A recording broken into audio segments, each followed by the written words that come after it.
2018 tick tick tick அப்படின்ற ஒரு திரைப்படம் திரைக்கு வந்துருந்துச்சு. இது ஒரு விண்வெளி சார்ந்த திரைப்படம்.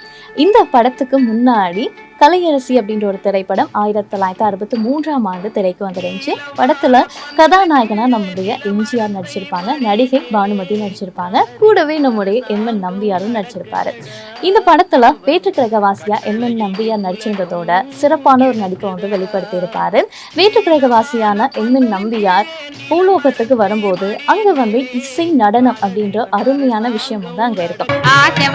இடம் தெரியணும், மறந்து விடாதே, அதுக்கு மேலே வார்த்தையிலே வருத்தப்படாதே.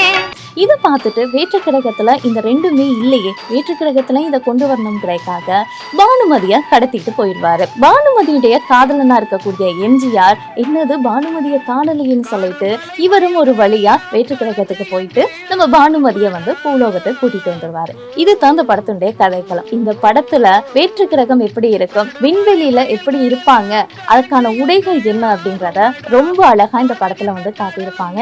அப்போ பெரிய அளவான இந்த தொழில்நுட்ப வசதி இல்லைனாலுமே கூட இருக்க தொழில்நுட்பங்களை பயன்படுத்தி இந்த படத்தை வந்து அழகா தந்திருப்பாங்க. இருந்தாலுமே அப்ப இருக்கக்கூடிய ரசிகர்களுக்கு இந்த படம் வந்து ஒரு புது விஷயமா இருந்திருக்கும். ஆனா இந்த படம் பெரிய வெற்றியை பதிவு பண்ணும் அப்படின்னு நினைச்சப்போ ஒரு பெரிய அளவான தோல்வியை சந்தித்த திரைப்படமா இந்த கலையரசி திரைப்படம் இருக்கு.